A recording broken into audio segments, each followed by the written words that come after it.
Paz do Senhor, amados! Estamos aqui mais uma quarta-feira, dia 2 de junho, para compartilhar a palavra do Senhor. Eu espero que essa mensagem caia forte no seu coração, como uma sementinha, numa terra muito fértil e que ela cresça e dê muito fruto. E hoje eu gostaria de falar com vocês sobre um assunto que frequentemente nós encontramos problema nos nossos dias e há muito tempo ele é um assunto que tem dificuldade de crescer e de perseverar e de encontrar realmente sustentação na igreja. E não só na igreja, mas no coração dos homens, né? No caráter, de você perceber que realmente ele é um assunto que é verdadeiro na vida das pessoas. Que é a honra. Tão difícil, né? E tão subjetivo às vezes, quando a gente fala de honra, as pessoas vêm com tantas definições para falar de honra, mas Deus, vocês vão entender onde eu quero chegar. Deus, ele estabeleceu 4 autoridades básicas na Terra. Ele estabeleceu o governo para todos os cidadãos, né? Todos os cidadãos devem se submeter ao governo. Ele estabeleceu a igreja, onde todos os cristãos deveriam se submeter à autoridade da igreja, como corpo de Cristo. Ele estabeleceu, instituiu, né, a autoridade familiar, com o pai e a mãe, sendo autoridade sobre os filhos, exercendo autoridade sobre os filhos. E ele instituiu a 4ª autoridade, que é do empregador com relação ao empregado, né? Essa questão de subordinação. Perfeito. São as 4 autoridades que Deus basicamente estabeleceu sobre a terra. E nós vemos essa dificuldade do homem em obedecer, em honrar aquilo que Deus realmente colocou como valor na terra, porque tudo isso está totalmente fora de compasso. Tudo isso está totalmente sendo afrontado em todo o tempo, em todas as oportunidades e em todas as esferas. O governo é uma bagunça em todas as cidades, em todas as esferas e classificações. Nós vemos a baixaria que está acontecendo diante do governo. E aí, espera-se que os cidadãos, eles respeitem a autoridade do governo, porém o governo massacra e não respeita os cidadãos. E aí a gente espera que haja honra. Na igreja, nós vemos o mesmo cenário. Os líderes espirituais não honram o povo de Deus. E o povo, muitas vezes, não conseguem honrar os seus líderes espirituais ou se escravizam, viram capacho dos líderes espirituais. Verdade seja dita.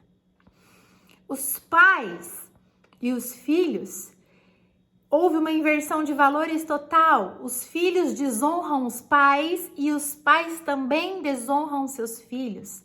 Irmãos disputando com irmãos a preferência, talvez, dos pais. O matrimônio, que deveria ser algo sagrado, totalmente exposto ao vitupério, à vergonha. Relações fora do casamento. Homens e mulheres preferindo não se casar e vivendo aí relacionamentos ad eterno em união estável, morando debaixo do mesmo teto, sem consagrar-se ao matrimônio, algo que Deus mesmo instituiu e falou que deveria ser, deixar pai e mãe, né? E se tornar um só corpo, uma família. Filhos fora do casamento, a baderna geral. Sem contar ainda que a gente vira e mexe vê na televisão pessoas ainda escravizando mão de obra, sem honrar o trabalhador. Ou seja, as 4 esferas onde Deus instituiu a autoridade sobre a terra em total desonra e desarmonia. E onde eu quero chegar com isso? No quadro, no cenário que Israel se encontrava no momento em que eu quero trazer essa mensagem para a sua vida e para a minha vida hoje, onde o Senhor falou profundamente comigo. E a palavra está em 1 Samuel, no capítulo 4. Veja, Israel estava vivendo um tempo profundamente angustiante. Os ataques dos filisteus contra o povo de Israel eram constantes. Nós sabemos que vira e mexe, os filisteus estavam tentando oprimir e atacar o povo de Israel e eles viviam em constante vigilância acerca desses ataques dos filisteus, que eram um povo forte e guerreiro, e estavam em constante conflito contra o Israel. A ameaça era frequente. Eli era o sumo sacerdote dessa época e ele tinha 2 filhos. Quais eram os filhos dele? Ofni e Finéias. Deu um apagão aqui. Ofni e Finéias eram os filhos de Eli. A palavra diz que esses 2 filhos de Eli, eles eram homens que deveriam, pela sua linhagem sacerdotal, ocupar a função de Eli quando ele viesse a morrer pela sua idade, enfim, que eles viessem suceder a função de seu pai. Porém, a palavra mesmo, quando vem um profeta para falar com Eli, fala que eles eram filhos de Belial, porque eles praticavam imoralidade e Eli não tinha pulso com seus filhos. Eli, Deus exorta ele a ponto de falar que ele amava mais seus filhos do que a Deus, porque ele não tinha pulso de exortar e corrigir seus filhos quando eles erravam. Ele não tinha pulso de falar, viu, vocês não têm se voltado para o Senhor. Eles praticavam prostituição com as mulheres que iam até a Arca da Aliança adorar a Deus. Eles comiam os alimentos que iam para ser oferecidos em holocausto para Deus. Eles eram o tipo de pessoa que verdadeiramente deveria se cortar a volta. Aquele tipo de gente que vai adorar e confessar com os lábios, mas com o coração fazem os piores tipos de coisas que você pode imaginar. Por fora, bela viola e por dentro, pão bolorento. O que acontece? Os filisteus vão atacar novamente o povo de Israel, a nação de Israel. Acontece que, no primeiro ataque, morrem 4.000 homens e o povo se assusta diante desse ataque. E eles decidem, o povo decide, levar a Arca da Aliança. A Arca da Aliança representava a presença de Deus entre eles. Ela simbolizava propriamente a presença de Deus. E o povo decide levar a Arca da Aliança para o campo de batalha. Essa decisão não cabia ao povo. Proteger a Arca da Aliança e conduzir a Arca da Aliança deveria ser algo que competia ao sumo sacerdote, a Eli. Mas Eli não tinha pulso. E Eli se cala e o povo carrega a Arca da Aliança para o campo de batalha. E eles jubilam, dão brados de vitória, e os filhos de Eli, Ofni e Finéias vão conduzindo essa Arca da Aliança. E os filisteus, simplesmente, eles não se intimidam. Eles falam, vamos nos levantar e vamos conquistar esse povo hebreu. Vamos derrotar esses hebreus. E assim acontece. E nessa batalha, eles matam 30.000 hebreus. 30.000 hebreus. Então, nessa batalha, no total aí, nesses 2 dias, são 34.000 hebreus que morrem, irmãos. É algo extremamente grave que acontece. E pior, eles levam a Arca da Aliança embora com eles. Eles saqueiam a Arca da Aliança, que simbolizava a presença de Deus. Eles carregam a presença de Deus embora do povo hebreu. Gravíssimo. E aí, um homem da tribo de Benjamim foge do campo de batalha e vai avisar o sumo sacerdote Eli.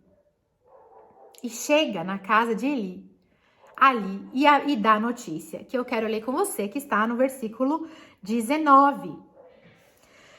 Dá essa notícia para Eli no versículo anterior, 18, e quando ele dá essa notícia para Eli, ele estava numa cadeira, ele se levanta para receber a notícia.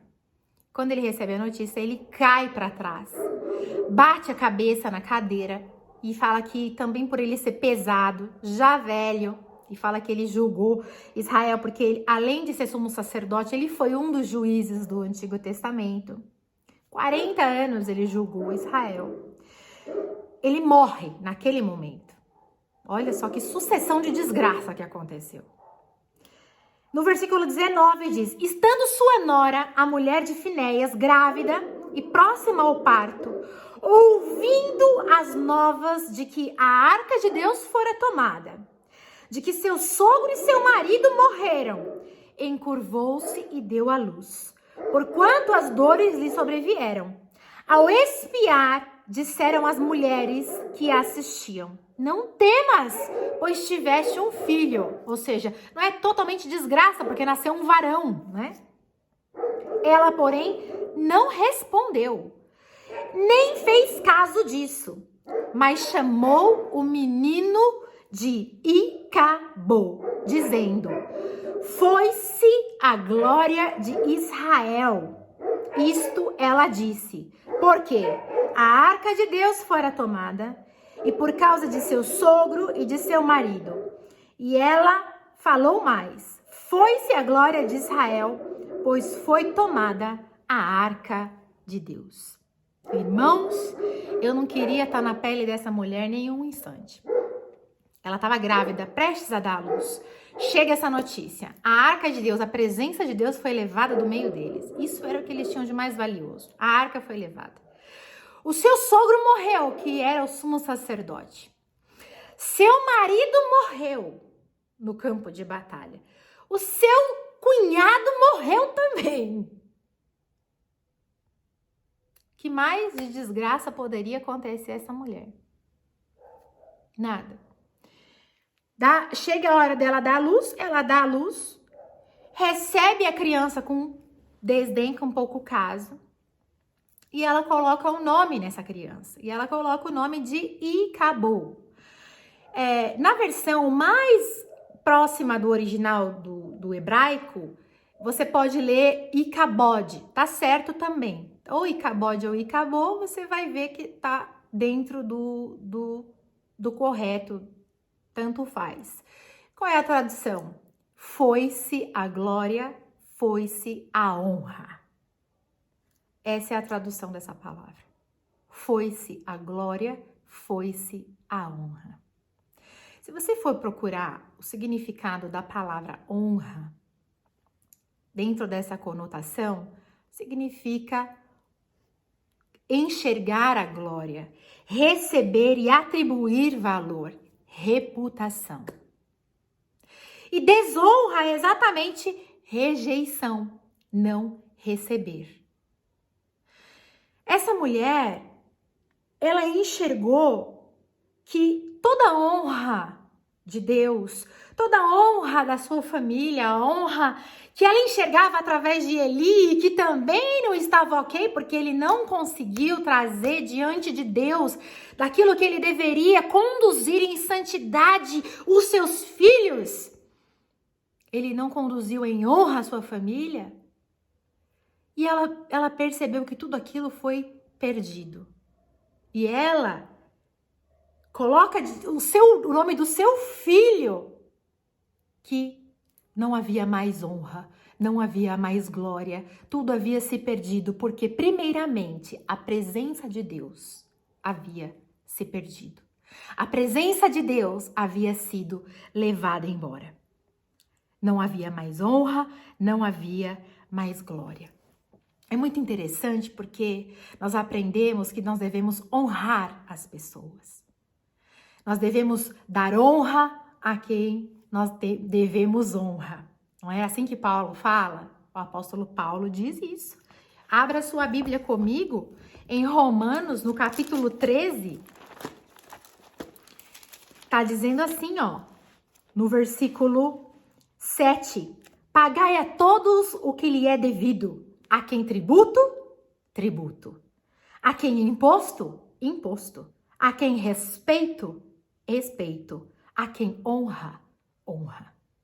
O apóstolo Paulo está dizendo aqui que os ministros, aqueles que exercem autoridade, aqueles que estão praticando algum ministério diante de Deus, não devem se esquivar das suas obrigações, não devem se esquivar de pagar imposto, não devem se esquivar de pagar tributo, pelo contrário, devem enfrentar as suas obrigações diante dos homens, diante das autoridades que foram instituídas por Deus e que principalmente respeito e honra. Pague, dê honra a quem tem honra. E eu faço uma pergunta a você. Será que você e eu temos honrado as pessoas que devem receber honra? E aí você pergunta para mim, pastora Thalita, e quem é que tem honra? Quem é que eu devo restituir com honra? E a palavra de Deus nos diz quem é que eu tenho que restituir com honra, pelo menos num referencial, num norte. Primeiro é Deus. Malaquias, eu não vou ler cada um dos versículos, senão eu vou perder muito tempo, mas eu vou fazer menção deles e você lê. Malaquias, no capítulo 1, versículo 6, diz a Deus. Você deve honrar a Deus. Você deve retribuir a Deus honra, porque Deus é puramente honra. Porque Deus, Ele cuida e trata de você com honra. Porque Deus, Ele tem zelado de você e você tem o dever de tratar a Deus com honra. De tratar a Deus com seus bens com honra. Tratar a sua família a Deus com honra. Segundo seus pais. Êxodo capítulo 20, no versículo 12, quando Deus está entregando as leis a Moisés, e aí os mandamentos, ele fala, honra teu pai e tua mãe, para que se prolonguem os teus dias na terra. Honra teu pai e tua mãe. Ele não está perguntando se você quer, se você gosta, se lhe é favorável, se seu pai é bom, se ele te fez coisas boas. Ele está dizendo a você, olha meu filho, honra o teu pai e a tua mãe, para que os seus dias sejam longos na terra. Você precisa aprender a honrar os teus pais com as suas ações, com as suas atitudes, com as tuas palavras. Você tem honrado? Você tem reconhecido honra e glória no seu pai? Você tem reconhecido glória na sua mãe? Você tem recebido as palavras dele assim? Terceiro que você deve honrar, os mais velhos. Em Levítico 19, versículo 32, ele fala para honrar os anciãos. Os mais velhos devem ser tratados com honra. Ah, mas eles não sabem. Devem ser tratados com honra, diz a palavra do Senhor. Quarto, os líderes espirituais. Você gostando ou não, concordando ou não. Em 1 Timóteo, capítulo 5, versículo 17, o apóstolo Paulo fala que o presbitério, ele deve ser recompensado com duplo honorário. Ele deve receber dupla honra em recompensa, principalmente aqueles que pregam a palavra e exercem o ensino. Esses devem ser tratados com dupla honra, com duplo reconhecimento em honorários. Esses, basicamente, devem merecer ser tratados com honra. Receber honra. Basicamente. O versículo 1 de Romanos, você já está aberto aí no capítulo 13, diz assim: esse versículo é muito, muito importante. E eu preciso que você grife na sua Bíblia se você tem esse hábito, se não, faça a sua anotação aí. todo homem esteja sujeito às autoridades superiores. Alguns homens, todos os homens, esteja sujeito às autoridades superiores. Porque não há autoridade que não proceda de Deus. E as autoridades que existem foram por ele instituídas. Irmão, você não pode dizer, eu sou independente, eu faço e aconteço e é o que eu decido. Deus tem um propósito em todas as coisas. E essa autoridade que você está sujeito, que nós estamos sujeitos, falando na esfera governamental, essa autoridade que você está sujeito no âmbito da sua igreja, essa autoridade que você está sujeito na sua família, essa autoridade que você está sujeito no seu trabalho, foi instituída por Deus. Entendeu? Não é por acaso. Foi por Deus instituída e Ele tem um plano nisso. Esteja você sujeito a ela. Aprenda com aquilo que Deus quer te ensinar, porque Deus tem algo para fazer na sua vida e Ele quer que você seja um homem e uma mulher honrado. E aí você pode me perguntar, como honrar? Como que eu aprendo a honrar as pessoas? Como eu aprendo a honrar esse rol que você me disse, pelo menos basicamente, os que eu tenho esse dever básico de honrar?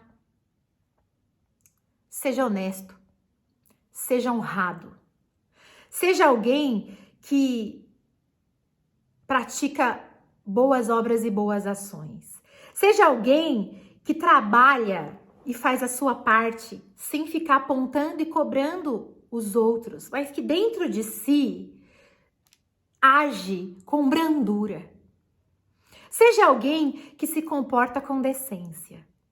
Seja alguém que quando vê um idoso chegar, não muda o olhar, mas que se levanta e dá o lugar para sentar.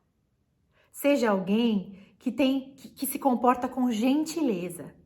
Seja alguém que a palavra no grego chama kalos, decoroso, que age com zelo, com dedicação, que se importa com os outros, que é justo, que é ético, que não pensa somente em si, que age com hombridade, dignidade. É tão bonito ver isso. Alguém que podendo comer um pão inteiro, mas sabendo que tem alguém passando por alguma necessidade, decide dividir o seu pão, sem anunciar para ninguém, mas assiste alguém que tem uma condição menos favorecida. É tão bonito isso, é tão honroso isso, é tão digno fazer isso.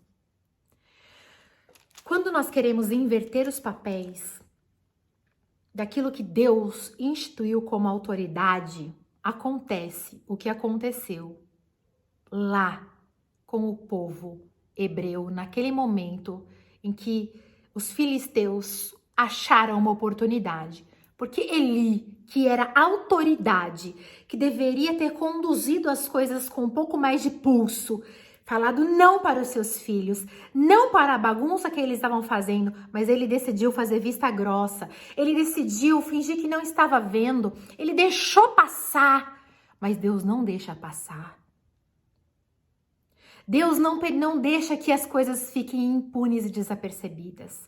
Aí o povo falou, vamos trazer a Arca da Aliança, que é a presença de Deus, e vamos colocar aqui no meio da batalha, porque nós vamos forçar Deus a estar no nosso meio. Nós vamos forçar Deus a estar nessa peleja, e aí nós vamos vencer contra os filisteus. Ninguém obriga Deus a fazer nada. Ninguém obriga Deus a agir em nosso favor. E Deus falou, não! Eu não vou fazer o que vocês querem. Eu não vou ceder aos seus caprichos. O que aconteceu? Morreu Eli, morreu os filhos de Eli, pereceu o povo debaixo da espada. Aquela mulher se viu em desespero e ela disse, e acabou. Levantou-se uma geração de acabou. Uma geração foi-se a glória, foi-se a honra, foi-se a presença de Deus. No nome de Jesus Cristo, chega de geração de Icabod, chega dessa geração que não percebe que a glória se foi, que a presença se foi e que não se vê mais honra. E eu profetizo no nome de Jesus Cristo que se levante uma geração de Icabod, que se levante uma geração de Icabod, uma geração que percebe a presença de Deus, uma geração cheia da presença de Deus, cheia de honra, cheia da glória do Senhor, como estava a geração de Moisés, no nome de Jesus Cristo. Uma geração que percebe que com Deus é tudo, que é obediente. Uma geração que quer cumprir a palavra. Uma geração que está pronta para se render e renunciar o que for que tenha que renunciar, mas que honra a Deus. Que quer obedecer e, se precisar, sacrificar o que quer que seja, vai sacrificar. Mas não vai fazer vista grossa. No nome de Jesus Cristo. O apóstolo Paulo disse: todo homem esteja sujeito às autoridades. Geração de Icabod. Geração digna. Geração que honra a Deus, geração cheia da presença de Deus. Nós não somos mais, não pertencemos mais a essa geração que, infelizmente, aquela mulher percebeu, a presença se foi, a honra se foi, a glória se foi, e Icabod. E acabou. Não. No nome de Jesus, que você hoje seja levantado como um Icabod do Senhor, uma geração que o honra, que o glorifica, que o exalta e que não foge da sua responsabilidade. Doa a quem doer. No nome de Jesus, eu profetizo na sua vida. Que assim seja, meu irmão, que você receba esse chamado do Senhor e que te chacoalhe mesmo, que te chacoalhe e que você diga: não, não, eu sou desses que paga o que é devido, a quem tributo, tributo, a quem imposto, imposto, a quem respeito, respeito e a quem honra, honra. No nome de Jesus. Ósculo Santo, que Deus te abençoe. Deixe o seu comentário aqui, a sua curtida, principalmente compartilhe esse vídeo com alguém e se inscreva no canal se você ainda não fez isso. Deus te abençoe e até a semana que vem, se Deus quiser.